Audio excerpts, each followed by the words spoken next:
मुंबई कांग्रेस के पूर्व अध्यक्ष कृपाशंकर सिंह ने बॉम्बे हाईकोर्ट के उस फैसले को सुप्रीम कोर्ट में चुनौती दी है जिसमें उनकी संपत्ति जब्त करने और उनके खिलाफ केस दर्ज करने का आदेश दिया था। बॉम्बे हाईकोर्ट के आदेश पर मुंबई पुलिस ने कृपाशंकर सिंह और उनके परिवार के सदस्यों के खिलाफ निर्मल नगर थाने में केस दर्ज किया है। कृपाशंकर सिंह पर नाजायज तरीके से 300 करोड़ से ज्यादा की संपत्ति हासिल करने का आरोप है।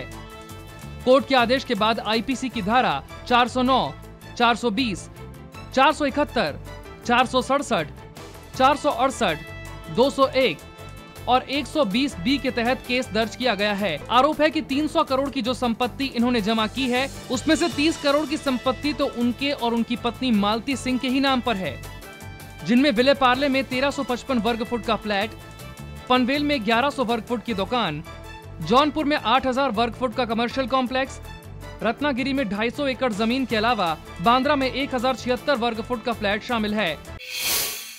सुप्रीम कोर्ट आज आरुषि हेमराज मर्डर केस को दिल्ली ट्रांसफर करने पर फैसला सुनाएगा। इस दोहरे हत्याकांड के आरोपी आरुषि के माता पिता डॉक्टर राजेश तलवार और नूपुर तलवार ने मामले की सुनवाई गाजियाबाद से दिल्ली ट्रांसफर करने की मांग की है। तलवार दंपति ने सुरक्षा कारणों का हवाला देते हुए कहा है कि पहले भी उन पर इस तरह का हमला हो चुका है। 25 जनवरी 2011 को डॉक्टर राजेश तलवार पर कोर्ट परिसर में ही एक शख्स ने हमला कर दिया था। हालांकि सीबीआई इसका विरोध कर रही है।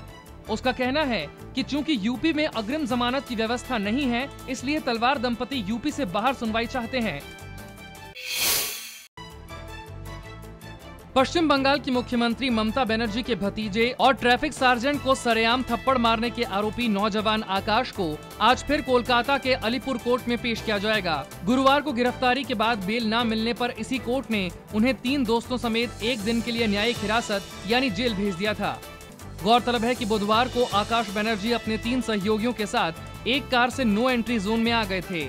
जब ट्रैफिक पुलिसकर्मी ने उन्हें रोका और उनका चालान काटने की कोशिश की तो वो नाराज हो गए और उन्होंने कथित तौर पर उससे तमाचा रसीद कर दिया था। अपने भतीजे की गिरफ्तारी पर ममता बनर्जी ने कहा है कि मामला जानबूझकर गढ़ा गया है और फिर भी अगर कुछ हुआ तो जांच में साफ हो जाएगा। तालिबान अब पाकिस्तान के दोस्त माने जाने वाले चीन को लेकर भी हमलावर हो गया है। पाकिस्तान के पेशावर में मंगलवार को एक चीनी महिला की गोली मारकर हत्या कर दी गई थी, जिसकी जिम्मेदारी तालिबान ने ली है। तालिबान ने इसे चीन के जिनजियांग प्रांत में 20 लोगों की हत्या का बदला करार दिया है।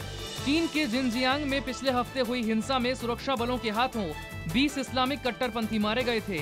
जाहिर है चीन को अब पाकिस्तान की दोस्ती महंगी पड़ने लगी है